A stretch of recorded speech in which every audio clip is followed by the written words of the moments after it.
Mari, jemaat yang dikasihi Tuhan, kita akan bersama-sama memperkatakan apa yang dimaksud dengan Pentakosta ketiga dan Mazmur 91. Apa yang dimaksud dengan Pentakosta ketiga? 1. Pentakosta ketiga adalah pencurahan Roh Kudus yang dahsyat di zaman ini, melebihi yang terjadi di Asus Sastrit. 2. Pentakosta ketiga akan mengakibatkan penuaian jiwa yang terbesar dan yang terakhir sebelum Tuhan Yesus datang kembali. 3. Pentakosta ketiga akan membangkitkan generasi Yeremia, yaitu anak-anak muda yang dipenuhi Roh Kudus, cinta mati-matian kepada Tuhan Yesus, tidak kompromi terhadap dosa, dan akan bergerak untuk memenangkan jiwa. 4. Pentakosta ketiga lahir di Indonesia dan bergerak ke bangsa-bangsa. Gerakan ini dari timur ke barat dan akan kembali ke Yerusalem. 5. Pentakosta ketiga akan memberikan kuasa untuk menyelesaikan amanat agung, dan setelah itu Tuhan Yesus akan datang kembali. Mari bersama kita sepakat dan percaya mendeklarasikan firman Tuhan yang tertulis dalam Mazmur 91. Dalam lindungan Allah, orang yang duduk dalam lindungan yang maha tinggi dan bermalam dalam naungan yang maha kuasa akan berkata kepada Tuhan, tempat perlindunganku dan kubu pertahananku, Allahku yang kupercayai. Sungguh, Dialah yang akan melepaskan engkau dari jerat penangkap burung, dari penyakit sampar yang busuk. Dengan kepaknya Ia akan menudungi engkau, di bawah sayapnya engkau akan berlindung. Kesetiaannya ialah perisai dan pagar tembok. Engkau tak usah takut terhadap kedahsyatan malam, terhadap panah yang terbang di waktu siang, terhadap penyakit sampar yang berjalan di dalam gelap, terhadap penyakit menular yang mengamuk di waktu petang. Walau 1.000 orang rebah di sisimu dan 10.000 di sebelah kananmu, tetapi itu tidak akan menimpamu. Engkau hanya menontonnya dengan matamu sendiri dan melihat pembalasan terhadap orang-orang fasik. Sebab Tuhan ialah tempat perlindunganmu, yang maha tinggi telah kau buat tempat perteduhanmu. Malapetaka tidak akan menimpa kamu, dan tulah tidak akan mendekat kepada kemahmu. Sebab malaikat-malaikatnya akan diperintahkannya kepadamu untuk menjaga engkau di segala jalanmu. Mereka akan menatang engkau di atas tangannya, supaya kakimu jangan terantuk kepada batu. Singa dan ular tedung akan kau langkahi. Engkau akan menginjak anak singa dan ular naga. Sungguh, hatinya melekat kepadaku, maka aku akan meluputkannya. Aku akan membentenginya, sebab ia mengenal namaku. Bila ia berseru kepadaku, aku akan menjawab. Aku akan menyertai dia dalam kesesakan. Aku akan meluputkannya dan memuliakannya.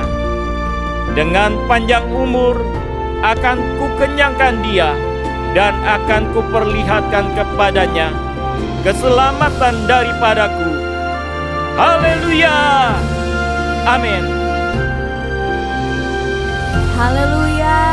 Mari kita berikan tepuk tangan untuk Tuhan Yesus. Shalom jemaat GBI PRJ. Bersuka cita hari ini, amin.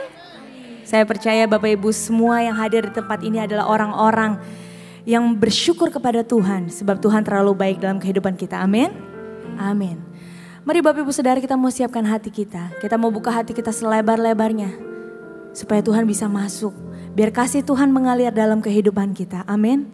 Mari kita bersatu dalam doa. Tuhan Yesus, terima kasih Tuhan untuk hari ini. Hari ini kami ada di tempat ini semua karena kebaikan Tuhan. Kami bersyukur untuk setiap kasih setiamu yang besar dalam kehidupan kami. Kau tidak pernah meninggalkan kami Tuhan Yesus. Kami bersyukur, kami bersyukur. Hari ini kami mau berikan yang terbaik buat Tuhan. Biar setiap nyanyian dan pujian kami menjadi dupa yang harum di hadapan-Mu Tuhan Yesus. Bertahtalah Engkau di atas pujian kami. Biar hadirat-Mu turun memenuhi setiap kami Tuhan. Terima kasih Yesus.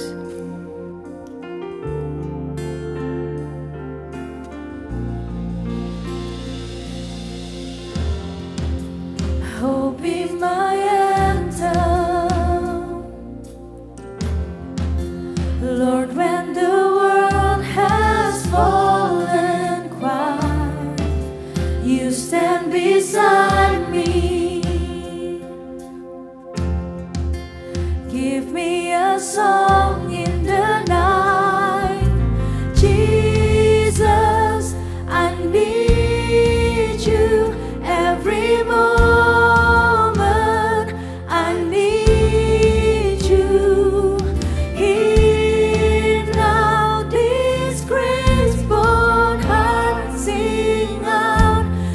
Praise forever.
Jesus. Thank you Jesus. Mari sembah Dia, mari tinggikan namanya. Kinaralalabaya syakaralalabalalaba. Oh yaralabaya syakaralabaya kinaralalabalalaba. Kau luar biasa Tuhan Yesus.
Sungguh Engkau Allah yang membuktikan kasih-Mu yang nyata dalam kehidupan setiap kami Tuhan.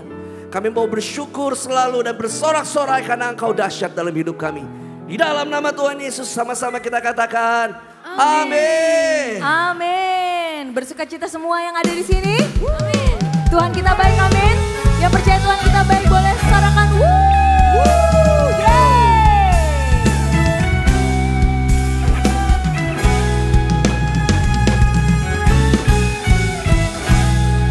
Kami mau menari, bernyanyi bagi-Mu Tuhan Yesus. Hey!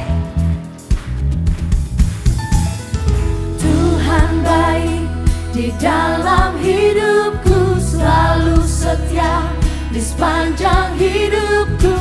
Nyatalah perbuatan-Mu, Kaulah sukacitaku. Tuhan baik di dalam hidupku, selalu setia di sepanjang hidupku. Nyatalah perbuatan-Mu, Kaulah sukacitaku. Haleluya, ku bersorak, Tuhanku luar biasa. Haleluya, ku bersorak, Tuhanku dahsyat berkuasa. Ku angkat suaraku, puji nama-Mu, ku bernyanyi bagi-Mu. Ku bersuka, ku melompat bagi-Mu, Yesus Kau di dalam-Mu. Ku rayakan kasih-Mu. Haleluya, sama-sama nyatakan Tuhan Yesus Engkau baik. Tuhan baik di dalam hidupku, selalu setia di sepanjang hidupku. Nyatalah perbuatan-Mu, amin. Kaulah sukacita. Sama-sama nyatakan haleluya, ku bersorak, Tuhanku luar biasa. Haleluya, ku bersorak, Tuhanku dahsyat berkuasa. Ku angkat suaraku, puji nama-Mu, ku bernyanyi bagi-Mu. Ku bersuka, ku melompat bagi-Mu, Yesus Kau di dalam-Mu. Ku rayakan kasih-Mu. Ku angkat suaraku, puji nama-Mu, ku bernyanyi. Kami bernyanyi bagi-Mu Tuhan kami. Ku bersuka, ku melompat bagi-Mu, Yesus Kau di dalam-Mu. Ku rayakan kasih-Mu. Mari bertepuk tangan untuk Tuhan Yesus. Hey!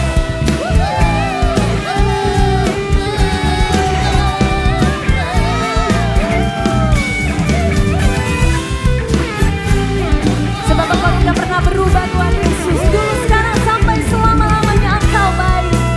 Mari jemaat Tuhan katakan. Ku angkat suaraku, puji nama-Mu, ku bersuka, ku Yesus Kau di dalam-Mu. Amin. Ku rayakan sambil bertepuk tangan. Ku angkat suaraku, puji nama-Mu, ku bernyanyi bagi-Mu. Ku bersuka, ku melompat bagi-Mu, Yesus Kau di dalam-Mu. Ku rayakan kasih-Mu. Ku angkat suaraku, puji nama-Mu, ku bernyanyi bagi-Mu. Ku bersuka, ku melompat bagi-Mu, Yesus Kau di dalam-Mu. Ku rayakan haleluya, haleluya, haleluya, haleluya, haleluya, haleluya.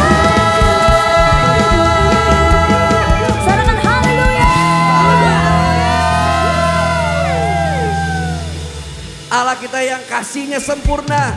Dialah adalah Allah yang terhebat. Katakan amin. Mari kita naikkan setiap pujian pengagungan kita buat Allah kita yang luar biasa. Come on. My God is greater than my grief, is greater than my fear, is greater than my sorrow. Your love is the only one I need, is the only one I see, is the only one I long for. Jesus Christ, you are the Son of God.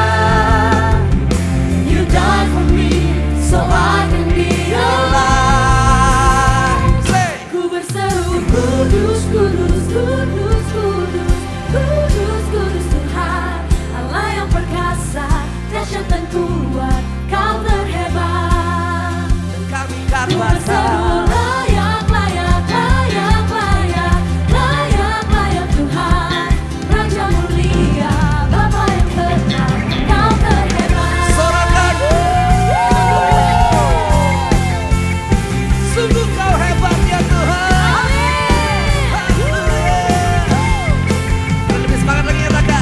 My God is greater than my grief, is greater than my fear, is greater than my sorrow. And your love It's the only is the only one that I the only need. one I see. Amen. It's the only What one I I long love. for. Call His name. Jesus Christ, you are the Son of God. You died for me so I can be alive. Dan kami berseru. Kudus, kudus, kudus, kudus, kudus, kudus Tuhan, Allah yang perkasa, dahsyat dan kuat, Kau terhebat. Kami nyatakan Kau layak. Layak, layak, layak, layak Tuhan, Raja mulia, Bapa yang kekal, Kau terhebat. Kami berseru. Ku berseru kudus, kudus, kudus, kudus, kudus, kudus Tuhan, Allah yang perkasa, dahsyat dan kuat, Kau terhebat.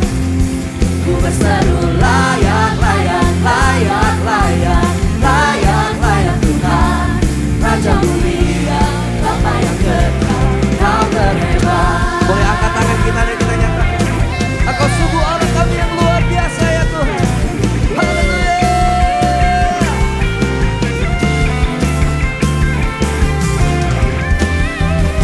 Kami angkat tangan kami. Jesus Christ, you are the Son of God. You died for me so I can be alive. Say Jesus Jesus Christ, you Christ. are the Son of God. You died for me so I can be alive. Say Jesus Christ. Jesus Christ, you are the Son of God. You died for me so I can be alive. One more time. Jesus Christ, you are the Son of God. You died for me so I can be alive. Ku berseru.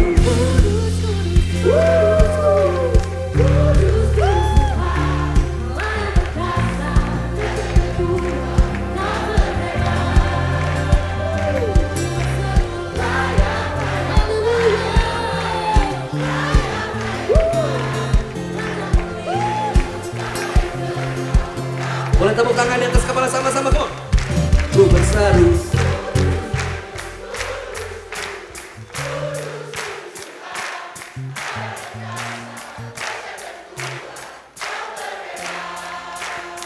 Ku katakan Kau layak.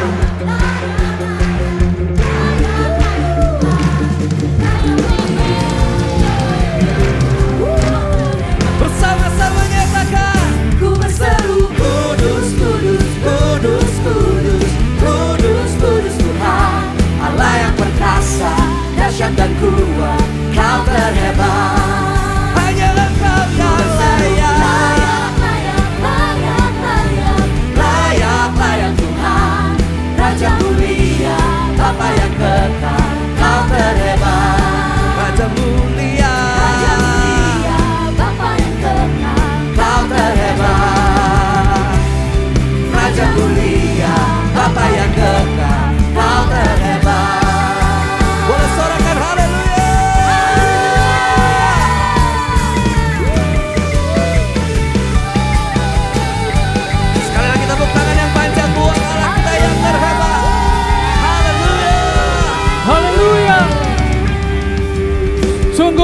kasih-Mu-Nya Tuhan yang luar biasa, bahwa Engkau adalah Raja yang mulia, Bapa yang kekal, dan kami mau katakan Engkau Allah kami yang terhebat.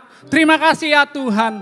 Mari jemaat Tuhan, sama-sama kita memperkatakan apa yang menjadi visi di tahun 2025 sebanyak 3 kali. Mari kita sepakat perkatakan, tahun 2025 adalah tahun penuaian.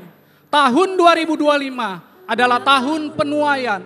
Tahun 2025 adalah tahun penuaian. Dan kami percaya Tuhan, bahwa tahun penuaian ini akan terjadi di dalam kehidupan kami, di dalam keluarga besar kami, di dalam kota kami, bahkan bangsa kami Indonesia. Kami percaya kami akan melihat penuaian yang terbesar dan yang terakhir terjadi atas bangsa kami Indonesia. Dan bangsa kami akan mengambil bagian terbesar dalam penuaian jiwa-jiwa ya Tuhan. Kami akan melihat di dalam bangsa kami, setiap lidah mengaku, setiap lutut bertelut. Mereka tahu bahwa Engkau adalah Tuhan dan Juru Selamat mereka. Kami juga berdoa mendukung setiap pemerintahan yang ada, khususnya Bapak Presiden kami dan Wakil Presiden, Pak Prabowo dan Pak Gibran ya Tuhan. Kami percaya kiranya Tuhan yang terus memberikan hikmat dan kebijaksanaan, roh takut akan Tuhan, untuk mereka mengatasi setiap permasalahan yang ada di bangsa kami ya Tuhan. Dan mementingkan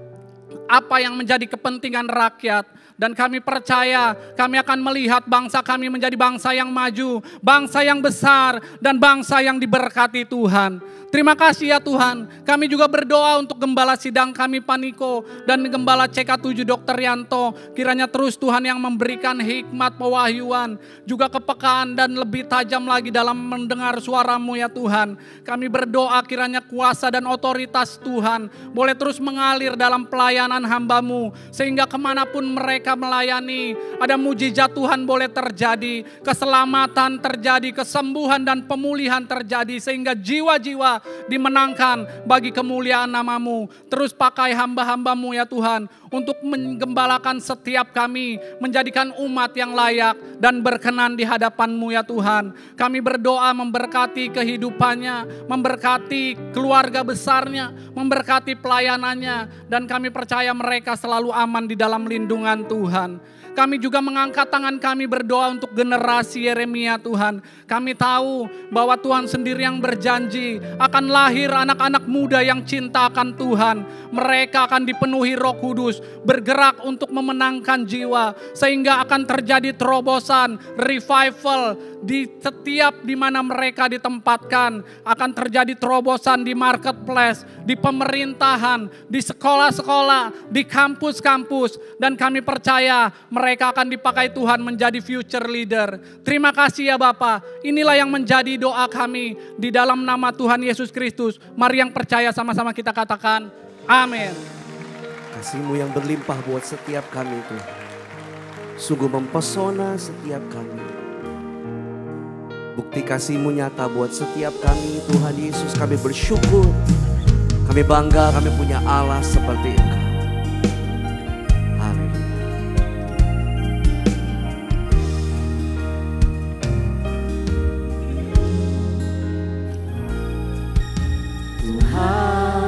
Kasih-Mu sungguhlah mempesona diriku.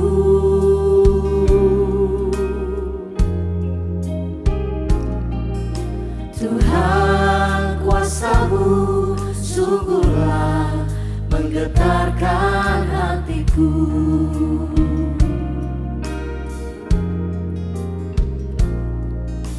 Tuhan, kasih-Mu sungguhlah mempesona diriku.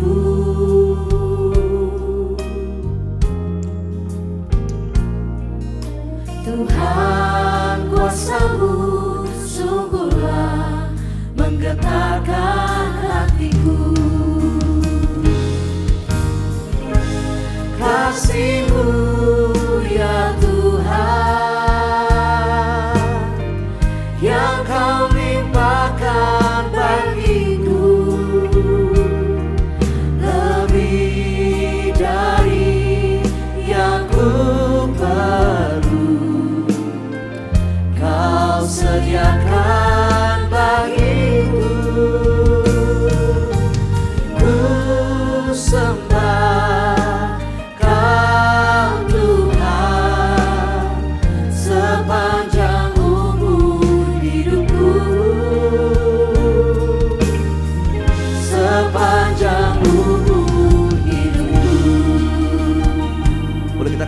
tangan yang meriah buat Allah yang penuh dengan kasih yang sempurna.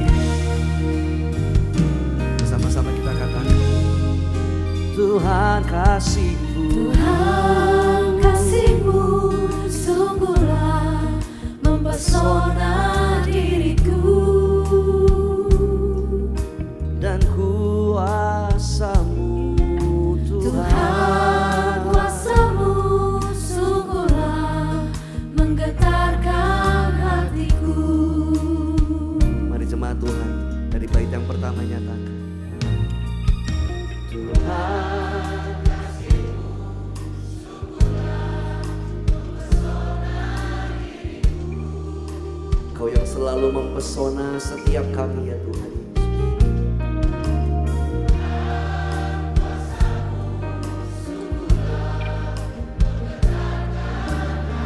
Mari bersama-sama kita nyatakan, kasih-Mu ya Tuhan, yang Kau limpahkan bagiku, lebih dari yang ku perlu, Kau sediakan bagiku.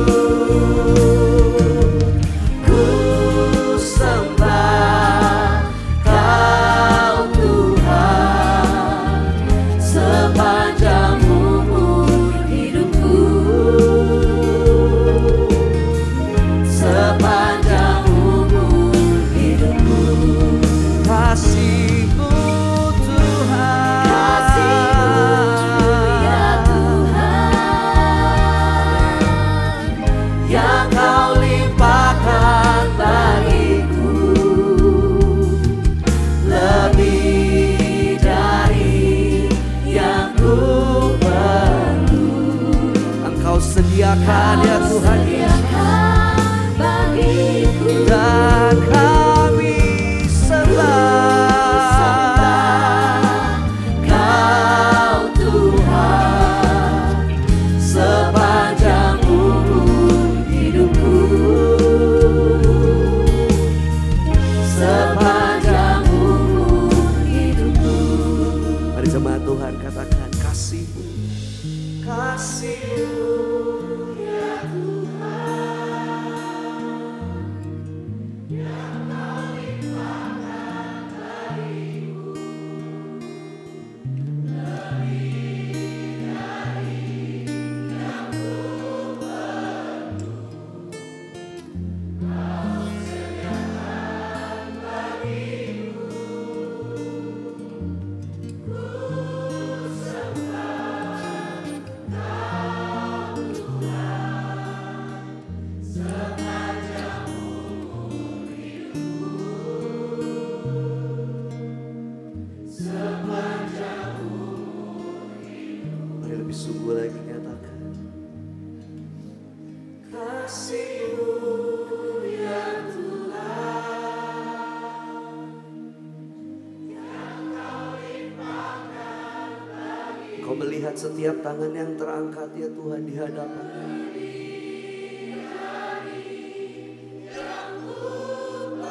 Kami kagum dan bangga kepada-Mu ya Tuhan Yesus.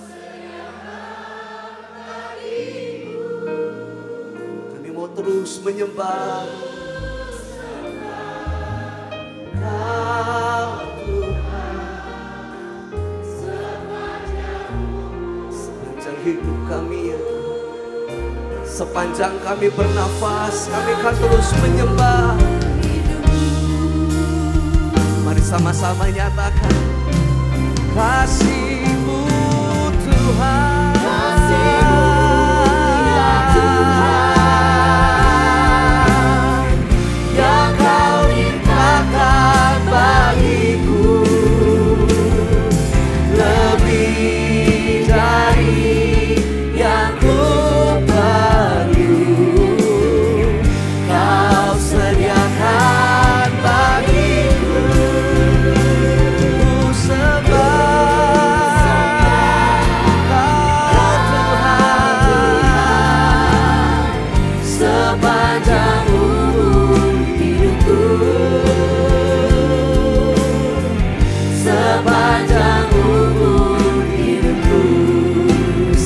sepanjang umur hidupku, sepanjang umur hidupku, sepanjang umur hidupku, kami sebarkan Shamana nama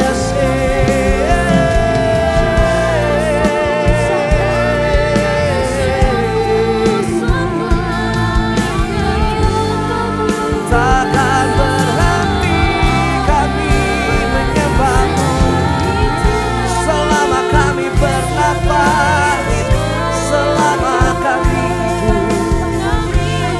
Kami akan terus menaikkan sembah kami. Shamana-nanamu.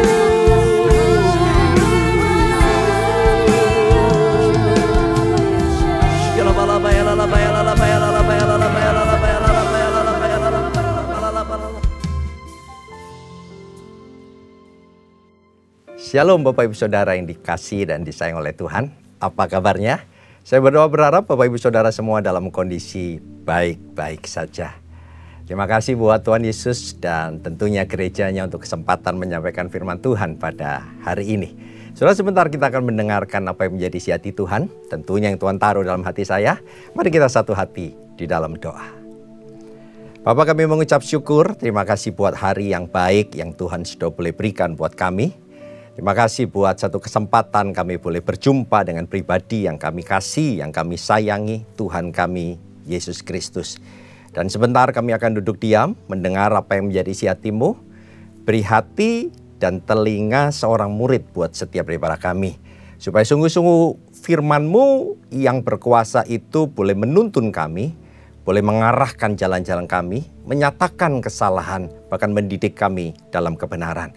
Urapi secara khusus hamba-Mu dengan satu pengurapan yang hebat, supaya sekiranya apa yang dunia tidak pernah bisa berikan, Tuhan sampaikan buat kami hari ini.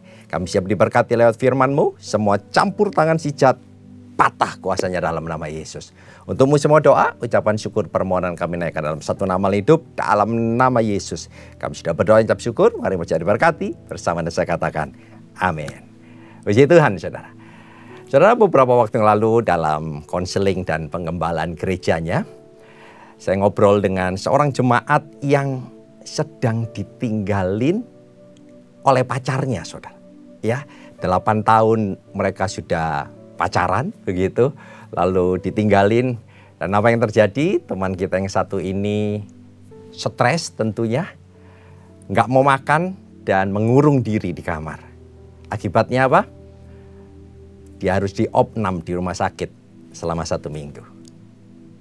Satu teman kita satu lagi, saudara, dalam konseling cerita dan cukup mengenaskan. Kenapa? Ibu ini punya suami, suaminya sedang kecantol wewe gombel di luar sana, saudara.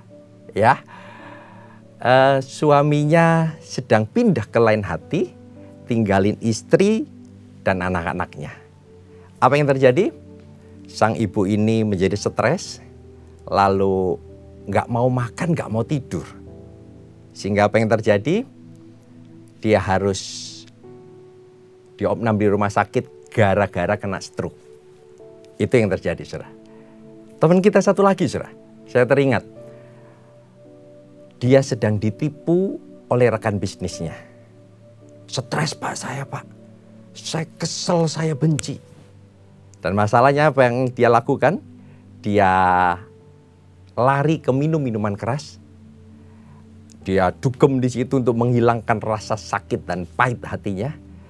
Dan singkat cerita, malam hari dia harus pulang. Dia setir mobil, brak! Dia tabrakan, mobilnya ringsek, kakinya menjadi patah, saudara.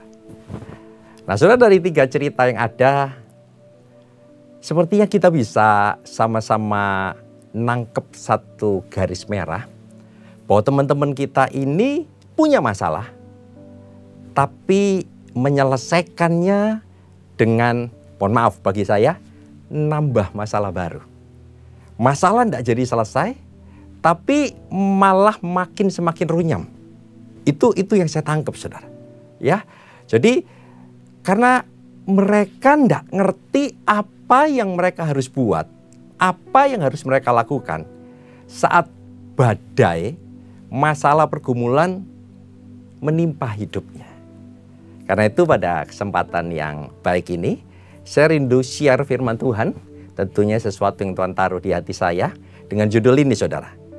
When the storm comes. Ketika badai datang menerpa. Nah, kita akan belajar dari seorang rasul, namanya Rasul Paulus, saudara. Apa yang Paulus lakukan dan buat saat dia betul-betul menghadapi badai dalam kehidupannya. Ya, baik, mari buka bersama dengan saya Kitab Kisah Para Rasul pasal yang ke-27 di ayatnya yang ke-10, Bapak Ibu. Ya, hari ini kita akan sama-sama bongkar Kisah Para Rasul pasal 27. Jadi saya berdoa berharap Bapak Ibu Saudara bisa siapkan Alkitab manual Bapak Ibu. Kalau nanti ada pesan firman Tuhan yang ngegong buat hidupmu, Saudara bisa catat dan tulis-tulis di Alkitab Saudara. Saya terlalu yakin Saudara akan diberkati lebih lagi Saudara. Baik, saya siapkan buat Bapak Ibu Saudara Kisah Para Rasul pasal 27 di ayatnya yang ke-10. Saya bacakan buat Bapak Ibu. Dikatakan begini, saudara-saudara, aku ini Paulus, aku lihat ya bahwa pelayaran kita akan mendatangkan kesukaran-kesukaran dan kerugian besar. Bukan saja bagi muatan dan kapal, tetapi juga bagi nyawa kita. Nah, saudara, ayat yang baru kita baca adalah satu cuplikan cerita dari pelayaran Rasul Paulus naik banding ke Roma kepada kaisar yang ada di Roma, saudara. Ya, kalau Bapak Ibu Saudara lihat peta yang saya sudah siapkan, Bapak Ibu, dikatakan bahwa mulai dari kanan bagian bawah, ya, ada satu tempat Kaisarea di situ. Ya, Rasul Paulus dengan satu kapal yang besar, dia melalui Sidon, melewatin Siprus sampai ke Mira, lalu ada Nidus di situ dan sampailah pada satu tempat tulisannya Fair Haven yang saya kasih panah warna merah, saudara. Nah, Fair Haven itu di Alkitab saudara, Alkitab bahasa Indonesia, Pelabuhan Indah. Lalu ada juga lagi yang saya kasih tanda panah warna hijau, itu tulisannya Phoenix. Bahasa Indonesianya Kota Phoenix, saudara. Ya, di Alkitab saudara. Nah, saudara, dari Kaisarea hingga sampai Pelabuhan Indah Fair Haven itu, dari ayat 4 sampai ke 8, dikatakan bahwa mereka ini berhari-hari berlayar menghadapi pelayaran yang tidak mudah. Kenapa? Karena mereka menghadapi angin sakal. Apa itu Pak Pendeta angin sakal? Angin yang melawan arah perjalanan mereka. Sehingga dikatakan mereka kayak tidak maju-maju, saudara. Tapi enggak, singkat cerita mereka sampai di Pelabuhan Indah, Fair Haven situ. Nah, di Pelabuhan Indah itu Paulus menasehati, saudara. Apa kata-kata Paulus tadi? Di ayat 10 dikatakan begini, aku lihat. Ya, saudara, menariknya, lihat di situ bahasa Yunaninya adalah theoreo, saudara. Ya, artinya begini, Paulus merasa, Paulus setelah melihat keadaan yang ada, Paulus merenung dan ambil satu persepsi, saudara, bahwa kayaknya pelayaran kita, pelayaran kemana Pak? Pelayaran ke kota Phoenix. Ya, dari merah tadi ke hijau. Sebetulnya tidak jauh Bapak Ibu. Ya, Paulus nangkep bahwa saya ngerasa, saya lihat-lihat, saya ngerenung kok kayaknya akan muncul kesukaran yang besar. Kurang lebih begitu, saudara. Nah, yang jadi masalah, saudara, yang jadi masalah, Paulus sudah sampaikan nasihat yang ada. Kalau saudara perhatikan di ayat yang ke-11, ya, dan ayat yang ke-12, dikatakan begini, saudara. Tetapi perwira itu namanya Julius, saudara. Dikatakan lebih percaya kepada jurumudi dan nahkoda daripada kepada perkataan Paulus, saudara. Ya, jadi bahasanya begini, Paulus sudah kasih nasihat tapi tidak didengerin. Ya, lalu di ayat ke-12, karena pelabuhan indah Fairhaven itu tidak baik untuk tinggal di situ selama musim dingin, maka kebanyakan daripada mereka 276 orang dalam satu kapal, saudara, semuanya lebih setuju berlayar terus. Kemana? Ke kota Phoenix, mencapai kota Phoenix, saudara. Tidak jauh, Pak, tinggal dikit lagi, kurang lebih begitu, saudara. Nah itu yang terjadi. Saudara, buat saya sebagai hamba Tuhan, sepertinya harusnya nasihat Paulus ini didengerin, saudara. Kenapa? Karena Paulus ini cukup pengalaman di dalam badai, saudara. Saya pernah baca di 2 Korintus pasal yang ke-11, ayat 25 kalau tidak salah. Itu Paulus sudah 3 kali ngalamin karam kapal. Paulus pernah sehari semalaman sudah terkatung-katung sudah di tengah lautan. Jadi harusnya pribadi ini kalau ngasih nasihat, lihat keadaan yang ada didengerin. Tapi mereka sama sekali tidak gubris nasihat daripada Rasul Paulus, saudara. Dan apa yang terjadi? Saudara perhatikan di ayat ke-13, saudara. Ya, dikatakan begini, sepertinya keadaan baik pada awalnya, saudara, ya. Dikatakan begini, pada waktu itu, ayat 13, angin sepoi-sepoi bertiup dari selatan. Wih, ya, mengawali pelayaran mereka angin sepoi-sepoi, saudara. Mereka menyangka bahwa maksud mereka menuju ke kota Phoenix tentu sudah akan tercapai. Iya, Pak, anginnya enak, deket lagi. Kurang lebih begitu, saudara, ya. Mereka membongkar Saul lalu berlayar dekat sekali menyusur pantai Kreta. Namun perhatikan di ayat ke-14, saudara. Tiba-tiba saja, saudara, ya, masalah besar terjadi.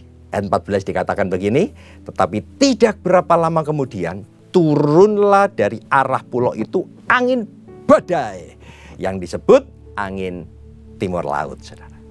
Ya, dari angin sepoi-sepoi tiba-tiba saja berubah menjadi angin badai. Nah, sampai sini dulu, saudara. Sebetulnya apa yang kita bisa pelajarin sebagai anak-anak Tuhan, murid-murid Kristus, saudara. Yang pertama, saudara, apa yang kita bisa pelajarin? Kadang-kadang sebelum suatu masalah itu terjadi, Tuhan itu sudah mengingatkan kita. Tuhan sudah menasehati kita, saudara. Mungkin lewat firman Tuhan saat saudara saat teduh di rumah. Bisa juga lewat firman yang disampaikan oleh hamba Tuhan seperti sekarang, saudara, ya. Tuhan ngomong sesuatu. Atau mungkin lewat nasihat orang tua, lewat nasihat daripada pasangan kita. Begitu, saudara, ya. Tuhan sudah kasih nasihat. Tuhan sudah ngingetin kita. Ya, kayaknya jangan gini deh. Ngelihat keadaan yang ada kok mendingan gitu ya. Kok saya ngerasa harusnya gini ya. Nah, itu nasihat-nasihat kita sudah tangkap, saudara. Tapi yang jadi masalah, saudara, kita tidak mau dengar. Ya, kita abaikan. Kita sama sekali tidak care about that, saudara. Sehingga ya udah kita alamin masalah-masalah terjadi buat kehidupan kita, saudara, ya. Saudara, kalau saudara tahu, saudara ingat bahwa Tuhan itu janji akan nuntun kita. Tuhan janji akan sertai, Tuhan janji akan luruskan jalan kita. Jadi sebetulnya waktu saudara melenceng sedikit, seharusnya Tuhan itu akan luruskan kita, saudara. Tapi masalahnya, mohon maaf, saudara, kadang Tuhan sudah ngomong, kita yang tidak mau dengar, saudara. Ya, jadi bukan Tuhan yang tidak bicara, tapi sekali lagi kita yang tidak mau dengar-dengaran. Bukan Tuhan yang tidak kasih tahu, tapi sekali lagi kita yang tidak mau tahu, saudara. Ya, itu yang terjadi. Tuhan ngomong, kita tidak mau dengar. Yang kedua, saudara, apa yang kita bisa pelajarin? Bahwa ternyata angin sepoi-sepoi tidak menjamin semua baik-baik saja.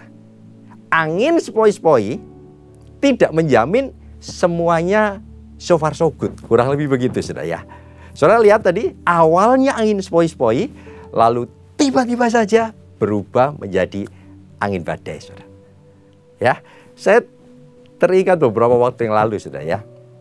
Teman kita main garment, saudara. Usahanya sangat luar biasa. Dan akhirnya dari pasar lokal dia buka masuk ke pasar ekspor, saudara. Dia ajukan kredit ke bank untuk terima beberapa dana masuk, dan dengan mudahnya dana dari bank bisa dia terima, saudara. Apa yang dia lakukan? Pabrik dibangun, saudara. Ya, dia beli mesin yang lebih banyak, dia tambahin karyawan. kantor direnov, dibangun. Dia juga beli beberapa mobil mewah buat hidupnya, lalu beberapa armada pengiriman ditambah, saudara. Ya dia punya harapan yang luar biasa. Tapi tiba-tiba saja, saudara, COVID datang, saudara. Apa yang terjadi? Semuanya berantakan, saudara. Semuanya berantakan. Pasar lokal tutup, pasar ekspor tutup, saudara. Apa yang terjadi? Oversupply lah, Pak. Ya, barangnya tidak bisa keluar, saudara. Sedangkan kredit bank harus terus dibayar. Sedangkan hutang bahan baku harus dibayar. Karyawan harus dikasih gaji, saudara. Dan itu jalan terus, saudara. Saya bisa bayangin gimana tidak stres orang kayak gini, saudara ya. Stresnya kayak gimana saya tidak bisa bayangin, saudara. Wow. Apa nggak ada usaha untuk menyelamatkan diri? Ada, saudara. Ya, stok barang dijual murah. Lalu kantor yang ada dijual, mesin yang ada dijual, karyawan beberapa di PHK, saudara. Minta keringanan bank dan semua sudah dilakukan, saudara. Persis keadaannya seperti awak kapal yang ada. Kalau saudara perhatikan di ayat ke-15, ya, gimana keadaan kapal mereka saat dihantam badai. Di ayat ke-15 dikatakan begini, saudara. Kapal itu dilandanya dan tidak tahan menghadapi angin haluan. Karena itu kami menyerah saja dan membiarkan kapal kami terombang-ambing. Dikatakan ayat 18, saya loncat, karena kami sangat hebat diombang-ambingkan angin badai, maka pada keesokan harinya mereka mulai membuang muatan kapal ke laut. Lihat tuh, saudara ya, mereka menyelamatkan diri dengan membuang muatan kapal ke laut. Dan pada hari yang ketiga, mereka membuang alat-alat kapal dengan tangan mereka sendiri, saudara. Saudara lihat itu? Semua usaha menyelamatkan diri mereka sudah lakukan. Namun masalahnya ini, badai tidak kunjung selesai, saudara. Hingga di ayat ke-20 dikatakan begini, setelah beberapa hari lamanya baik matahari dan bintang-bintang tidak kelihatan, dan angin badai yang dahsyat terus-menerus mengancam kami, akhirnya, saudara, dikatakan putuslah segala harapan kami untuk dapat menyelamatkan diri kami. Itu keadaan yang ada, saudara. Nah, saudara yang terkasih di dalam Tuhan, saya tidak tahu keadaan Bapak Ibu Saudara hari ini. Mungkin saudara sedang dalam kondisi menyelamatkan diri. Pak, saya sekarang bekerja untuk saya bisa makan hari ini, Pak. Ya, atau mungkin saudara sedang dalam kondisi yang paling bawah, bahasanya udah putus harapan, sudah tidak ada harapan lain, Pak. Semua barang sudah saya jual, Pak. Saya bingung, makan hari ini aja saya tidak tahu. Mungkin saudara di kondisi itu. Atau ya, mungkin saudara sedang dalam kondisi angin sepoi-sepoi itu. Enak, Pak. Nyaman, Pak. Tapi sebagai hamba Tuhan saya mau ingetin, angin sepoi-sepoi tidak menjamin segala sesuatunya berjalan terus baik-baik saja. Ya, saya tadi sudah sampaikan buat saudara. Nah, karena itu hari ini kita akan sama-sama belajar, saudara. Apa yang saudara dan saya harus buat? Sikap apa yang harus saudara lakukan saat saudara ada di dalam badai? Ya, kita mau belajar untuk itu, saudara. Perhatikan di ayat ke-21 dan ayat yang ke-22, saudara. Dari Kisah Para Rasul pasal 27 tadi, saya bacakan buat Bapak Ibu Saudara, dikatakan begini, dan karena mereka beberapa lamanya tidak makan, Paulus di tengah-tengah mereka, berdirilah Paulus di tengah-tengah mereka dan berkata, saudara-saudara, jika sekiranya nasihatku dituruti, jangan pergi ke kota Phoenix, begitu ya, supaya kita jangan berlayar dari Kreta, kita pasti terpelihara dari kesukaran dan kerugian ini. Ayat 22, saudara, tetapi sekarang juga dalam kesukaran ini aku menasihatkan kamu, ya, nasihat yang kedua, saudara, supaya kamu tetap bertabah hati, sebab tidak seorang pun di antara kamu yang akan binasa kecuali kapal ini, saudara. Oke, puji Tuhan, saudara ya. Nah, saudara, saya mau tanya sama saudara, siapa yang ngomong ini, saudara? Siapa yang kasih nasihat ini? Nah, betul, saudara. Paulus, ya. Siapa itu Paulus, saudara? Paulus itu orang yang gara-gara nasihatnya tidak didengerin, nasihatnya tidak diperhatiin, membuat dirinya masuk ngalamin badai di tengah laut, saudara. Siapa itu Paulus? Paulus adalah orang yang gara-gara kesalahan orang lain ambil keputusan, ya, membuat dianya ngalamin badai di tengah laut. Itu Paulus, saudara. Ada Paulus di tempat ini, saudara, yang gara-gara orang lain kita ada di dalam badai. Pak, ini gara-gara suami saya selingkuh, Pak. Hidup kami jadi berantakan sampai sekarang. Anak-anak jadi tidak sekolah gara-gara suami, Pak, tinggalkan kami. Pak, ini gara-gara istri saya tidak hormatin saya tidak tahan, Pak. Ya, dia terlalu nanduk, tidak pernah nunduk, Pak. Sehingga rumah tangga kita berantakan. Pak, ini gara-gara bos saya, Pak. Pilih-pilih kasih. Sehingga akhirnya kinerja saya sudah baik, tiba-tiba saya dipecat begitu saja. Pak, ini gara-gara teman sekantor saya yang mulai iri, gosipin saya. Sehingga bos tidak suka sama saya, akhirnya saya dikeluarkan dari perusahaan yang ada. Banyak gara-garanya, saudara. Gara-gara ini, gara-gara itu, saudara. Ya. Nah, saudara, boleh saya nyimpang sedikit, saudara? Saya nyimpang sedikit, saudara, ya. Kalau saya baca di Alkitab, saudara, saya temukan ada cerita tentang badai, saudara. Ya. Elia naik ke surga, itu di dalam badai. Tuhan ngomong sama Ayub, itu juga di dalam badai, saudara. Tapi kalau badai yang terjadi di tengah laut, saya temukan ada 3, saudara. Ya, yang pertama, saudara, badai yang dialamin oleh Yunus. Ya, saudara, siapa itu Yunus? Disuruh sama Tuhan, nabi yang disuruh sama Tuhan pergi ke Niniwe, malah pergi ke Tarsis. Itu Yunus, saudara. Malah menjauh dari Tuhan. Sehingga Tuhan kirim badai di tengah laut yang ada. Saking hebatnya semua awak kapal ketakutan waktu itu. Mereka buang undi, ketahuan ketemu Yunus yang bikin masalah. Akhirnya Yunus dilempar ke laut, dimakan ikan besar. Dan saudara tahu itu ceritanya, saudara. Ya. Apa penyebab badai itu datang, saudara? Apa penyebab badai itu datang? Badai datang, Pak, karena Yunus menjauh dari Tuhan. Karena Yunus tidak melakukan kehendak Tuhan. Betul, saudara, ya. Nah, badai yang kedua di tengah laut juga ceritanya badai yang dialami oleh Tuhan Yesus sendiri, saudara. Ya, di tengah laut di tengah danau, sehingga tiba-tiba Tuhan Yesus mesti bangkit berdiri dan berkata, "Diam, tenanglah." Gitu ya. Terus badai, begitu, saudara. Nah, kenapa badai ini terjadi? Badai ini terjadi karena Tuhan Yesus mau tunjukkan kuasa, otoritasnya, saudara. Bahwa tidak cuman, kalau saudara baca-baca sebelumnya, penyakit sembuh, setan keluar, tapi alam semesta pun tunduk pada otoritas Tuhan. Tuhan mau tunjukkan kuasa dan otoritasnya, saudara. Makanya badai diizinkan terjadi. Nah, badai yang ketiga itu ya badainya Paulus ini, saudara, yang ada di tengah lautan. Ya, saudara, kenapa badai ini terjadi?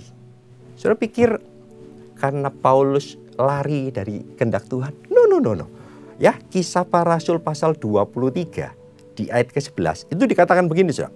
Pada malam berikutnya Tuhan datang berdiri di sisinya, Paulus, dan berkata kepada Paulus, "Paulus, kuatkanlah hatimu, sebab sebagaimana engkau dengan berani telah bersaksi tentang aku di Yerusalem, demikian jugalah hendaknya engkau pergi bersaksi di Roma."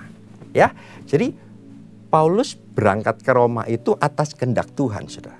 Nah, jadi Pak Pendeta, apa yang membuat Paulus masuk ke dalam badai?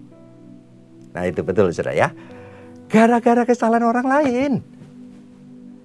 Gara-gara perwira dan orang-orang yang ada di dalam kapal tidak mau dengar nasihatnya Paulus. Sehingga Paulus jadi terkatung-katung ikut di dalam badai yang ada di tengah laut itu, saudara. Saudara, harusnya Paulus berhak untuk ngomel. Paulus berhak untuk marah-marah. Paulus berhak untuk maki-maki itu orang. Ya, Paulus berhak untuk kepahitan sama itu orang. Tapi Paulus tidak ambil respon itu, saudara. Apa yang hari ini kita mau sama-sama belajar? tindakan apa yang saudara dan saya harus buat saat saudara ada di dalam badai. Apapun badai, pergumulan saudara, apapun itu. Yang pertama saudara, ayo kita sama-sama belajar untuk mengampuni orang yang membuat kita masuk di dalam badai. Ayatnya di ayat ke-22 tadi saudara. Paulus berkata, tetapi sekarang juga dalam kesukaran ini aku menasihatkan kamu, supaya kamu tetap bertabah hati. Sebab tidak seorang pun di antara kamu yang akan binasa kecuali kapal ini. Lihat itu saudara. Paulus tidak marah. Paulus tidak benci. Paulus tidak kepahitan loh saudara. Ya. Paulus tidak balas saudara. Ya, walau orang-orang ini mencelakakan hidupnya, Paulus sama sekali tidak balas. Sebaliknya apa yang dilakukan Paulus? Paulus dengan kasih nasihati mereka. Paulus pingin semua orang yang ada di dalam kapal selamat. Itu Paulus sudah. Wow. Ya, dia tahu dia dilukai orang. Dia tahu dia ada di situ karena orang lain sudah. Tapi Paulus tidak cari-cari kesalahan orang lain tuh. Paulus coba lihat Tuhan daripada lihat kesalahan orang lain. Paulus coba untuk lakukan kehendak Tuhan daripada ngikutin kemauannya dia untuk hajar, hasratnya dia untuk bales. Ya, dia tinggalkan itu semua. Bahkan Paulus berusaha untuk move on. Dari sekali lagi cari-cari siapa ya, gara-gara siapa yang dia salah sehingga aku kayak gini. Paulus move on dari situ. Sebagai gantinya, Paulus coba untuk cari solusi yang datang dari Tuhan. Itu Paulus sudah. Ya, Paulus tahu persis saat Paulus kepahitan sama orang-orang yang ada, sakit hati sama orang-orang yang ada, ingat-ingat kesalahan orang-orang yang ada, bikin hidupnya makin hancur dan tidak akan semakin pulih, saudara. Jadi Paulus itu sadar, saudara, bahwa pengampunan yang dia berikan mungkin memang tidak menghapus kejadian waktu lalu yang menyakitkan hatinya. Mungkin tidak tiba-tiba membuat dia lupa dari semua kejadian yang ada, saudara. Tapi pengampunan yang Paulus kasih, saudara. Paulus tahu itu akan membuka pintu yang lebar. Pintu keselamatan lebih lagi buat kehidupannya. Paulus sadar waktu Paulus melepaskan pengampunan. Seperti jalan lebar yang Tuhan buka. Sehingga Paulus bisa lihat masa depan yang lebih cerah di waktu yang akan datang. Itu Paulus, saudara. Saudara, saya tahu ini nggak mudah. Karena mungkin masalah yang dibuat orang lain, yang kita alami sekarang, itu sangat menyakitkan. Atau mungkin dampaknya sampai saat ini saudara alami. Lalu tiba-tiba saudara harus mengampuni. Saya tahu itu tidak mudah. Tapi sekali lagi sebagai hamba Tuhan saya mau bilang sama saudara. Bahwa pengampunan adalah bicara tentang keputusan, kemauan kita mengikut Tuhan. Dan bukan mengikut perasaan kita. Ya, saya tahu itu sakit. Tapi waktu saudara mau melepaskan pengampunan saudara, maka Tuhan akan kasih kekuatan buat hidup saudara. Saudara akan ngalamin kesembuhan. Saudara akan ngalamin pemulihan buat hidupmu. Dan bekas luka saudara akan menjadi berkat buat banyak orang di waktu yang akan datang. Amin, saudara. Ayo, ampuni orang ya yang bersalah sama hidup saudara, yang membuat saudara masuk di dalam badai. Yang kedua, saudara, apa yang harus saudara buat saat saudara ada di dalam badai, saat saudara punya pergumulan hari-hari ini? Yang kedua dikatakan tadi di ayat ke-22, tetapi sekarang juga dalam kesukaran ini aku menasihatkan kamu supaya kamu tetap bertabah hati. Jadi poin yang kedua, apa yang harus saudara lakukan saat ada di dalam badai? Saudara, ayo tetap bertabah hati, saudara. Nah, saudara, menariknya begini. Kata bertabah hati itu dari bahasa aslinya euthymeo, saudara. Artinya menjadi gembira, ceria, bahagia, teguh hati, dan berani, saudara. Jadi Paulus tuh ngingetin orang awak kapal yang ada, seluruh yang ada di tengah-tengah badai. Ayo, sekalipun di dalam badai yang ada, kita harus tetap gembira, kita harus tetap ceria, kita harus tetap bahagia. Ayo berani, ayo apalagi saudara, teguh saudara ya. Dengan kata lain begini, tetap semangat, jayo, begitu saudara ya. Itu yang Paulus mau sampaikan buat kita, jadi pembelajaran kita saudara. Ya, di tengah-tengah pergumulan yang ada, tetap semangat, tetap gembira, tetap ceria. Kenapa harus begitu? Karena Amsal 18 ayat ke-14 bilang begini saudara, bahwa hanya orang yang bersemangat yang dapat menanggung penderitaannya saudara. Jadi ayo semangat saudara, ayo apapun pergumulan saudara, ya tetap semangat saudara. Amin saudara. Ya maunya gitu Pak, tapi Bapak enggak tahu sakitnya hatinya kami, Bapak enggak tahu parahnya, besarnya masalah kita, begitu ya. Gimana caranya? Begitu ya. Tetap tabah, tetap gembira, tetap semangat dalam kondisi yang kayak enggak ada harapan kayak gini. Nah, itu pertanyaan bagus saudara. Gimana caranya saudara? Saudara, sekali lagi yang kasih nasihat ini Paulus dulu saudara. Ingat saudara ya, Paulus itu juga ada di tengah-tengah kapal penderitaan itu. Paulus juga ikut rasanya goyang-goyang. Ya, Paulus juga mungkin ngalamin, putus harapan, pernah ngalamin putus harapan yang ada. Tapi kenapa Paulus bisa tiba-tiba berdiri dan malah kasih harapan buat orang lain, malah kasih nasihat buat orang lain? Berarti kan di ayat ke-23 saudara. Ya, ini jawabannya. Karena tadi malam seorang malaikat dari Allah, yaitu Allah yang aku sembah sebagai miliknya, berdiri di sisiku. Ya, dan malaikat itu berkata, jangan takut Paulus, engkau harus menghadap Kaisar. Dan sesungguhnya oleh karunia Allah, maka semua orang yang ada bersama-sama dengan engkau di kapal ini akan selamat karena engkau. Sebab itu tabahkanlah hatimu saudara-saudara. Karena aku percaya kepada Allah bahwa semuanya pasti terjadi sama seperti yang dinyatakan kepadaku. Jadi ini loh saudara, ya, yang bisa bikin Paulus tetap semangat di tengah-tengah pergumulan yang berat. Apa itu? Yang ketiga saudara.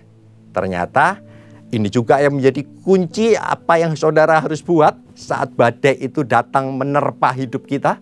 Yang ketiga saudara, ayo kita dapatkan dan percayai firman Tuhan saudara. Ya, saudara dapatkan lebih dulu, baru kemudian percayai saudara. Dapatkan perkataan, dapatkan janji Tuhan, baru kemudian saudara pegang dan percayai. Paulus itu bisa tetap kuat saudara, bahagia, tetap ceria, tetap semangat di tengah pergumulan. Karena dia mendapatkan perjumpaan dengan Tuhan. Karena dia ketemu dengan firman Tuhan buat hidupnya saudara. Sehingga setelah itu dia mempercayai firman Tuhan yang ada. Karena itu penting buat hidup saudara dan saya hari-hari ini selalu mendapatkan rema firman Tuhan dalam hidupmu. Bahasa saya, saudara harus dapat firman yang ngegong buat hidupmu saudara. Ya, satu firman yang spesifik buat hidupmu. Mungkin waktu firman Tuhan saya sampaikan hari ini, ada satu kata yang tiba-tiba ngegong buat hidupmu, pegang itu, percaya itu. Mungkin waktu firman Tuhan disampaikan, saudara mulai dapat sesuatu langkah-langkah yang harus saudara buat. Pegang itu, lakukan itu, percaya itu. Jadi tuntunan Tuhan buat hidupmu. Ya, ini penting saudara. Ya, kalau saudara bisa dapat rema firman Tuhan. Dan saya mau sampaikan buat saudara, day by day, setiap hari saudara, dalam menghadapi pergumulan, persoalan apapun itu, rema firman Tuhan itu akan memberi ketenangan buat hidup saudara. Akan memberi kepastian saat saudara melangkah. Akan memberi kekuatan supranatural. Saudara merasa tenang, nyaman. Saudara akan merasa ada backingannya, kurang lebih begitu saudara. Sehingga saudara melangkah dengan pasti. Dapatkan firman Tuhan, dapatkan rema firman Tuhan. Amin saudara. Ayo, ada satu lagi yang penting saudara. Perhatikan di ayat ke-33 saudara. Saya bacakan buat saudara ya. Ketika hari menjelang siang, Paulus mengajak semua orang untuk makan saudara. Ya, sudah 14 hari lamanya kamu menanti-nanti saja, menahan lapar dan tidak makan apa-apa. Karena itu aku menasihatkan kamu supaya kamu makan dahulu. Hal ini perlu untuk keselamatanmu. Karena tidak seorang pun di antara kamu akan kehilangan selai pun dari rambut kepalanya. Nah, perhatikan ayat 35. Sesudah berkata demikian, Paulus ambil roti, mengucap syukur kepada Allah di hadapan mereka, lalu memecah-mecahkannya, lalu mulai makan. Ayat 36 sudah, maka kuatlah hati semua orang itu. Mereka itu pun makan juga, saudara. Oke, saudara ya. Saudara, nasihat ketiga di pasal 27 dari Rasul Paulus ini adalah untuk makan. Yang pertama tadi untuk bertambah hati, yang kedua tadi yang pertama untuk jangan pergi, kamu di sini aja. Yang kedua untuk tetap bertambah hati, yang ketiga saudara, ayo kamu makan. Itu nasihatnya Paulus saudara. Ya buat awak kapal yang ada. Rada aneh sih saudara, makan kok disuruh-suruh. Begitu saudara ya. Kenapa? Karena kita itu tidak disuruh makan. Makanan orang lain aja kita embat saudara. Dengerin firman Tuhan kayak gini bisa mikirin bakmi alok, bakmi along, aguan, asoy, atek, dipikirin saudara. Ya, makanan kayaknya nyam-nyam, kurang lebih begitu. Buat mereka sama sekali enggak saudara. 14 hari mereka enggak makan apa-apa. Padahal ada makanan. Kenapa ini bisa terjadi saudara? Karena begini saudara. Ternyata badai, masalah yang ada membuat selera makan kita hilang. Nah, tapi anehnya begini, saudara. Sebelum makan, Paulus itu melakukan kayak perjamuan kudus gitu, saudara ya. Dia ambil roti, dia ngucap syukur, dia memecah-mecahkannya, lalu mulai makan, saudara. Dan ayat 36, tadi dikatakan bahwa maka kuatlah hati semua orang dan mereka pun makan juga. Ya, saudara, mau makan, perjamuan kudus dulu. Mau makan, hatinya kuat dulu. Apa hubungannya Pak? Perjamuan kudus, kuat hati, baru setelah itu makan. Nah, saudara mohon maaf, ini yang saya dapat saudara ya. Saya rindu sampaikan buat saudara sesuatu ngegong buat hidup saya. Begini saudara ya. Ternyata saat badai kehidupan itu datang saudara. Ya, hal yang dibuat iblis adalah membuat rasa haus dan lapar kita sama Tuhan itu hilang saudara. Saat badai kehidupan itu datang, yang dibuat iblis adalah membuat selera makanan rohani kita jadi rusak. Kita jadi tidak selera lagi sama Tuhan. Kita jadi males berdoa. Kita jadi males baca firman. Kita jadi males ikut komsel, males pelayanan.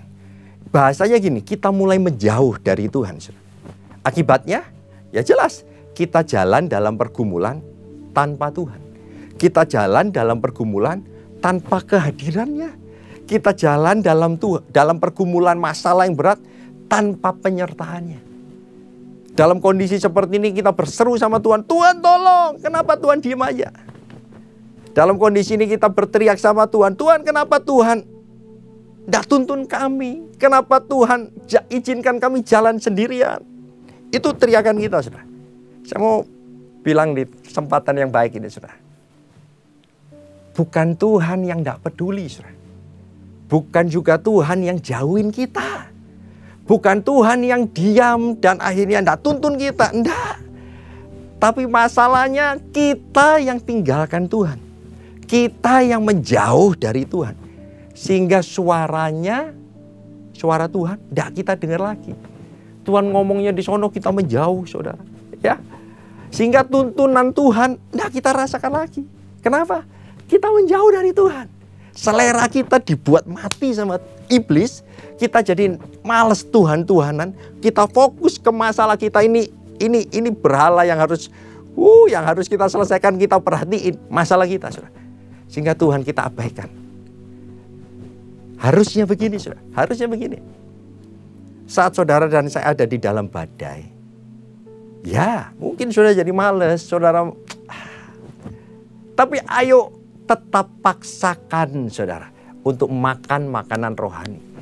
Ayo tetap paksakan untuk mendengar suara Tuhan. Ayo tetap paksakan untuk terus nikmatin hadirat Tuhan. Karena itu kuncinya. Waktu saudara dan saya dapat rema firman Tuhan setiap hari, saudara akan merasa Tuhan bersama dengan saudara. Dan Tuhan janji, kalau Tuhan bersama dengan kita, saudara, siapa lawan kita? Saudara? Ya, bersama dengan Tuhan kita cakap dalam segala perkara, saudara. Waktu saudara dapat rema firman Tuhan, saudara punya iman. Di atas iman itu, saudara punya pengharapan yang baru. Amin, saudara. Jadi pesan penggambaran ada 3 hari ini, tangkap betul-betul saat ada di dalam badai. Yang pertama, ampuni orang yang bersalah, tetap bertabah hati. Dan yang ketiga, ayo dapatkan selalu percaya firman-Nya. Jadi pegangan buat hidup kita day by day. Amin. Puji Tuhan. Mari kita satu hati dalam doa. Bapak, kami mengucap syukur, terima kasih buat satu kesempatan yang baik. Kami boleh mendengar apa yang menjadi isi hati Tuhan. Hamba sudah selesaikan apa yang menjadi tugas bagian hamba-Mu. Dan aku percaya Roh Kudus Engkau akan bekerja buat setiap hati. Aku minta buat setiap telinga yang mendengar menangkap sungguh-sungguh. Setiap mata yang melihat menanggap sungguh-sungguh. Setiap hati terbuka untuk boleh melakukan firman Tuhan. Aku berdoa jangan pernah izinkan kami jadi pribadi yang cuman seneng dengar firman Tuhan. Tapi biar setelah kami mendengar firman Tuhan, kami mau ampuni orang yang bersalah. Kami mau tetap bertabah hati. Kami mau tetap semangat. Kami mau dapatkan firman Tuhan day by day. Sehingga kami percaya hidup kami akan dituntun, disertai, dipimpin oleh Tuhan. Hamba berdoa buat setiap tangan yang sudah mulai gemetar. Aku berdoa buat setiap hati yang sudah mulai kecut. Hamba berdoa buat setiap lutut yang sudah mulai goyah. Hamba berdoa buat mereka, teman-teman kami sedang putus pengharapan. Tuhan kuatkan kami kembali Tuhan. Kasih kekuatan baru buat kehidupan kami. Beri hati, beri roh yang baru buat kehidupan kami. Bahkan buat teman-teman kami yang saat ini sedang sakit, apapun sakit penyakit yang ada. Sakit secara tubuh, sakit secara jiwa, sakit secara ekonomi sekalipun, Tuhan campur tangan, pulihkan, sembuhkan dalam nama Yesus. Supaya seperti firman-Mu berkata, melalui firman-Mu yang berkuasa, memulihkan, memerdekakan. Dan firman ini akan memberkati kehidupan kami untuk terus berjalan bersama dengan Tuhan. Terus naik dan tidak menjadi turun, diberkati, disertai Tuhan luar biasa. Dalam satu nama hidup, dalam nama Yesus kami berucap syukur. Mari percaya diberkati, bersama dengan saya katakan, amin. Tuhan memberkati kita semua.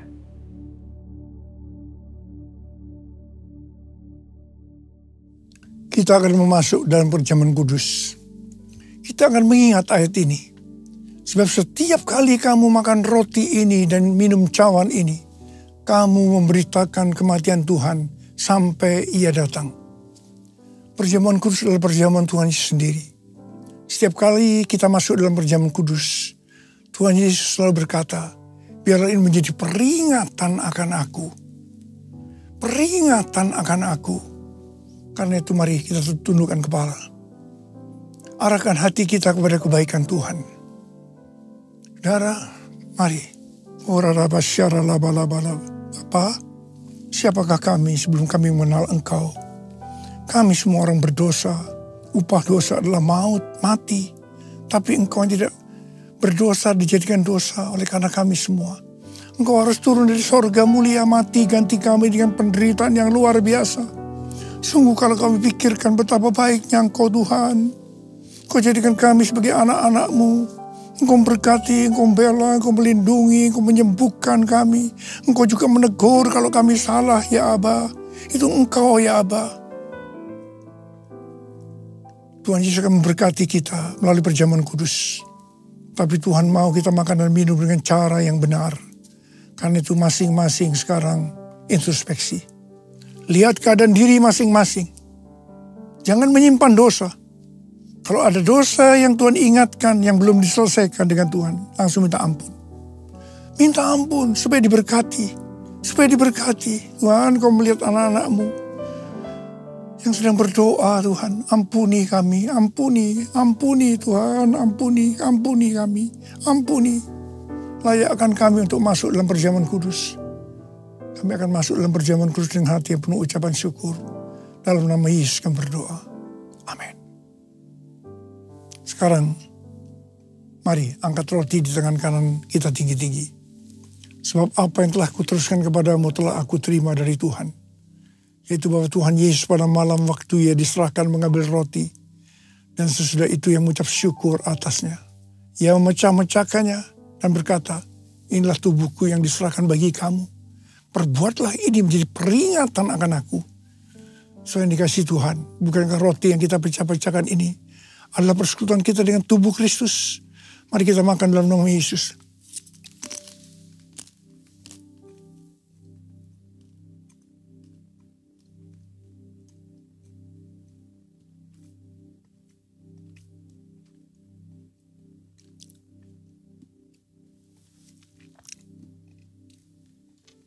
Angkat cawan di tangan kanan kita tinggi-tinggi.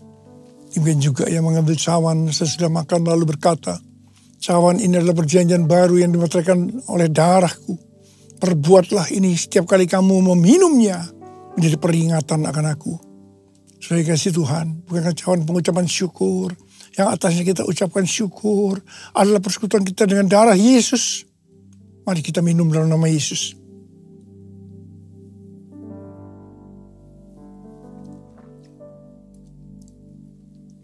Angkat tangan kita. Ucapkan syukur dengan suara, jangan diam.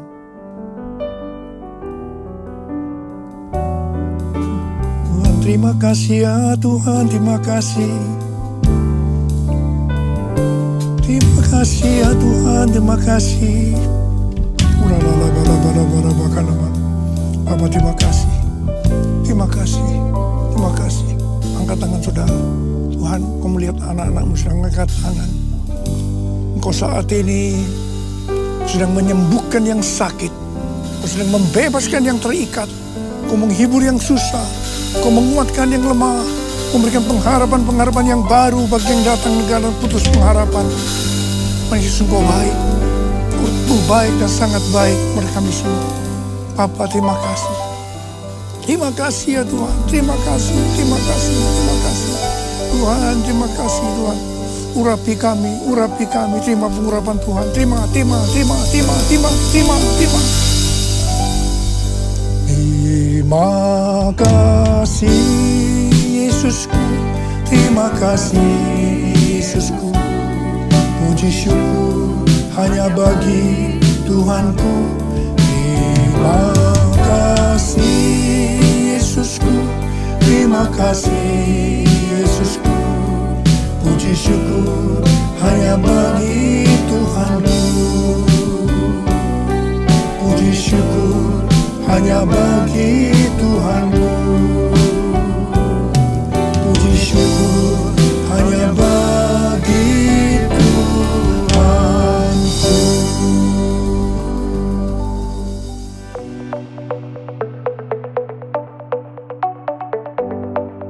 Shalom. Gembala dan seluruh pengerja CK7 serta jemaat Tuhan mengucapkan terima kasih kepada Pendeta Stefan J. Saputra SMTH yang telah memberkati kita semua melalui penyampaian pesan firman Tuhan pada hari ini.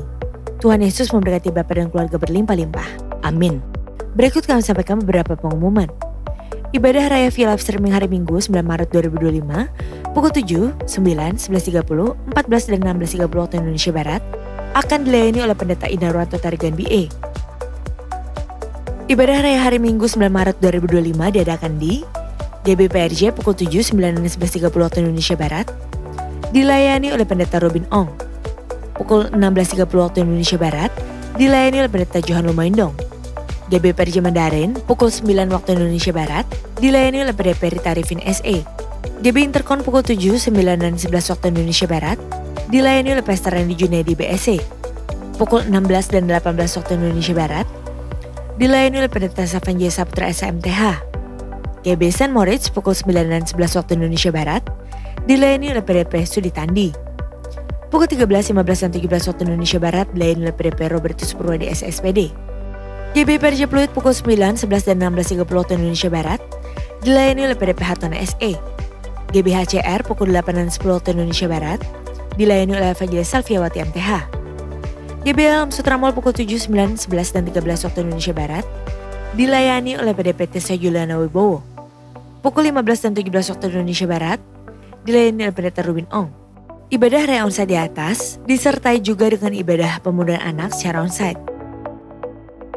Ibadah tayang ulang atau rerun yang dilakukan secara onsite untuk ibadah Mandarin Service, dan 2PM yang profesional and couple service dapat diikuti melalui YouTube di channel GBI PRJ CK7. Untuk persembahan umum atau kolekte, perpuluhan jemaat, ucapan syukur, dan lain-lain dapat dilakukan melalui e-banking, mobile banking, ATM, maupun online di website rekening persembahan CK7, BCA Cabang Tamrin dengan nomor akun 206-333-8222 atas nama GBI PRJ. Unit pelayanan jemaat CK7 akan mengadakan baptisan air pada hari Sabtu 8 Maret 2025 pukul 8 waktu Indonesia Barat.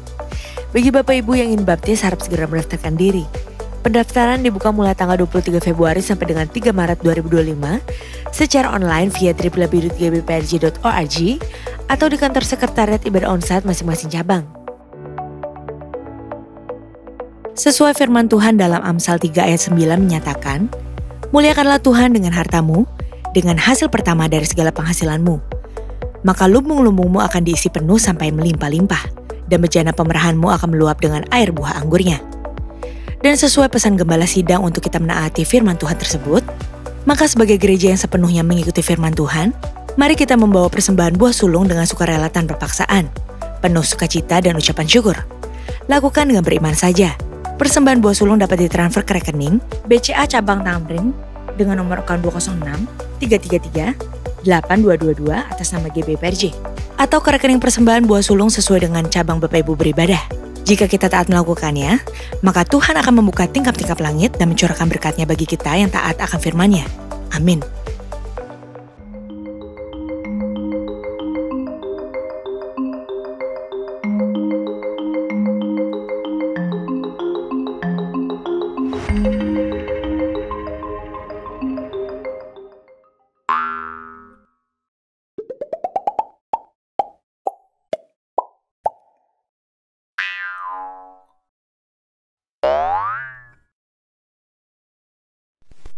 UI tiba-tiba ada seorang anak bunuh diri.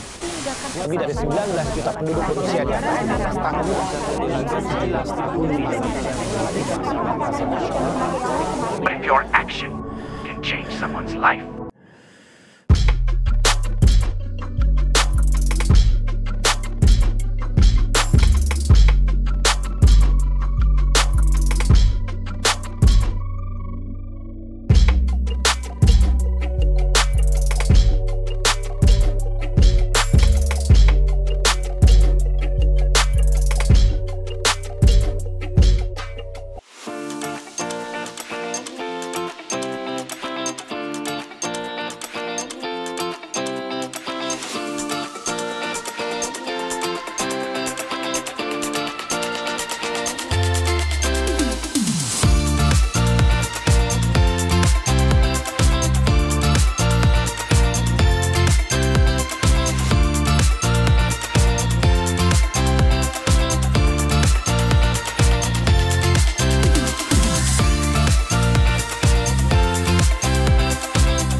Dalam membangun komunitas rohani yang baik, diperlukan pertumbuhan iman percaya yang sangat mendalam di setiap pribadi, dan saling menguatkan untuk senantiasa berada dalam penyertaan Tuhan Yesus, seperti kesaksian sebagai berikut ini. Puji Tuhan, saya merasakan sukacita, dan di sini kami boleh saling mendukung dengan yang lain. Semoga ke depannya di sini saya boleh lebih belajar untuk melayani Tuhan lebih lagi dan juga saling mendoakan dengan yang lainnya. Saya melihat yang dulunya berdoa sendiri, di dalam sini saling mendoakan, kompak.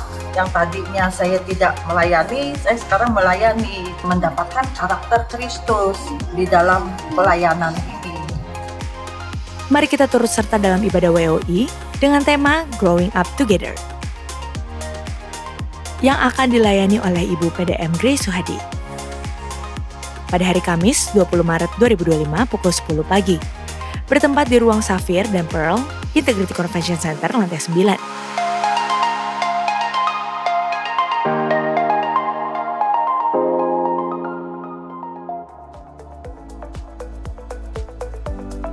Untuk info lengkap seluruh kegiatan GBPRJ CK7, maka Bapak Ibu dapat follow sosial media GBPRJ baik di Instagram, TikTok maupun Facebook. Sekian pengumuman pada hari ini. Terima kasih atas perhatian Bapak Ibu sekalian. Tuhan Yesus memberkati. Terimalah berkat yang berlimpah-limpah dari Allah Bapa, kasih karunia di dalam anaknya yang tunggal, Yesus Kristus, persekutuan yang manis dengan Roh Kudus menyertai kita mulai saat ini sampai Tuhan Yesus datang untuk kedua kalinya, menjemput kita di awan-awan yang permai, bahkan untuk selama-lamanya. Semua yang percaya katakan amin.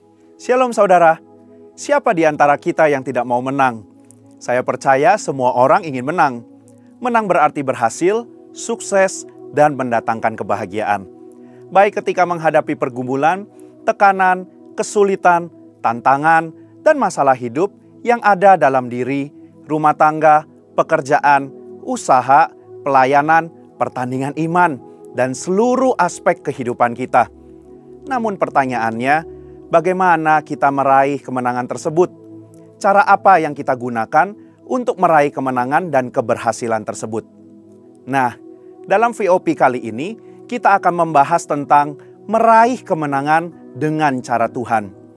Kita akan melihat bagaimana menang dengan cara Tuhan berbeda dengan menang dengan cara dunia. Pertama, kita akan melihat dari sisi kualifikasi pribadi seorang pemenang. Terdapat perbedaan kualifikasi seorang pemenang menurut penilaian atau standar dunia dan Tuhan. Biasanya, dunia akan berkata bahwa orang yang menang atau berhasil adalah mereka yang punya kualifikasi terpelajar, pintar, bijaksana, terpandang, kuat, dan punya posisi yang bagus. Tentu saja ini baik, namun hal-hal tersebut bukanlah faktor penentu dalam meraih kemenangan. Berdasarkan 1 Korintus 1 ayat 26-29 dan Mazmur 20 ayat 7, kita mendapati bahwa faktor penentu seseorang meraih kemenangan adalah Tuhan, bukan kualifikasi pribadi. Tuhanlah yang memberikan kemenangan, bukan karena kekuatan dan kehebatan manusia. Oleh karena itu, setiap kita punya kesempatan untuk meraih kemenangan di dalam Tuhan. Kita bisa melihat contoh-contoh di Alkitab seperti Yusuf, Daud, Gideon, dan lain-lain. Menurut pandangan dunia, mereka tidak memiliki kualifikasi untuk meraih kemenangan dalam hidup. Namun berbeda dengan pandangan Tuhan. Justru Tuhan memilih dan menjadikan mereka sebagai pemenangnya. Maka dari itu, kita tidak perlu minder, takut, ataupun khawatir dengan latar belakang dan kondisi kita. Mendekatlah dan terus berharap hanya kepada Tuhan, sambil terus berusaha dan mengimprove diri, sehingga kita menjadi pribadi yang berkualitas dan dapat dipercaya. Sebaliknya, jangan sombong dan merasa hebat atas setiap pencapaian kita. Tuhanlah yang memilih dan meneguhkan kita. Dia juga yang memampukan dan menyertai kita. Kedua, kemenangan juga berbicara soal metode atau cara untuk meraih kemenangan itu. Cara yang Tuhan pakai seringkali berbeda dengan cara-cara dunia atau manusia, sehingga kita tidak bisa membatasi cara yang dapat dipakainya. Cara-cara luar biasa yang tidak dapat kita pikir dengan nalar manusia. Contohnya, runtuhnya Yeriko, peperangan yang dimenangkan dengan tim pemuji di depan prajurit, pasukan Gideon yang mengalahkan Midian dengan 300 prajurit, Daud diurapi menjadi raja dan mengalahkan Goliat dengan batu. Orang-orang yang mendapatkan mujizat dan kesembuhan dari Yesus dengan cara yang berbeda-beda, seperti perkataan Tuhan, jubah Yesus, air liur bercampur tanah, air jadi anggur, dan sebagainya. Serta Paulus yang bebas dari penjara dengan pujian dan penyembahan, dan seterusnya. Peristiwa-peristiwa ini memberikan pengertian kepada kita bahwa Tuhan bisa memakai cara apapun untuk mendatangkan kemenangan bagi umatnya, selama kita percaya dan melakukan perintahnya. Bagi kita saat ini, terdapat Alkitab sebagai panduan dan cara untuk menjalani dan meraih kemenangan dalam hidup ini. Bagi dunia, cara-cara ini tidak populer dan mungkin ada yang berkata tidak relevan. Tapi kita percaya bahwa Tuhan memberikan kemenangan kepada umatnya dengan caranya yang ajaib. Ketiga, kemenangan juga mengenai masalah waktu. Terdapat perbedaan antara waktu meraih kemenangan dengan cara Tuhan dan dunia. Jika dunia menuntut tenggat waktu dalam meraih kemenangan dengan perhitungan secara matematis, maka Tuhan kita tidak bisa dipaksa untuk memakai perhitungan secara matematis dalam meraih kemenangan atau keberhasilan. Kita bisa melihat contoh-contoh di Alkitab seperti Abraham, Musa, Israel, Yusuf, Daud, Ayub, dan lain-lain yang menantikan kemenangan dengan tekun dalam waktunya Tuhan. Ada yang menantikan setahun, namun juga ada yang 40 tahun. Secara dunia, hal ini tentu merupakan waktu yang panjang dan tidak populer. Namun Pengkhotbah 3 ayat yang 11 mengatakan, Tuhan membuat segala sesuatu indah pada waktunya. Waktu Tuhan berbeda dengan waktu dunia. Mungkin terasa begitu lambat, tapi waktu Tuhan tidak pernah terlambat.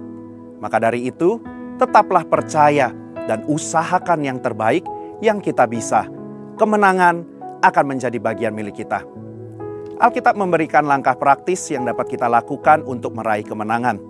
Pertama, beriman dan mengandalkan Tuhan. Kedua, ikuti dan terapkan prinsip kebenaran firman Tuhan dalam kehidupan sehari-hari. Yang ketiga, tekun dan sabar. Kesimpulannya, kita perlu hati-hati dengan cara kita dalam meraih kemenangan. Tuhan memberikan kemenangan kepada orang-orang yang dikasihinya, namun kita perlu mengikuti dan menerapkan prinsip kebenaran firman Tuhan dalam kehidupan kita. Dan tetap sabar dalam menantikan waktunya. Selain itu, kita tidak boleh bermegah atas kemenangan atau keberhasilan kita, karena itu adalah pemberian Tuhan. Mari kita meraih kemenangan bersama Tuhan dengan caranya sambil tetap memuliakan Tuhan dalam hidup kita. Saudara, untuk penjelasan lebih lengkap dari tim teologi kami, silakan scan QR Code atau buka link yang ada di atas. Tuhan Yesus memberkati.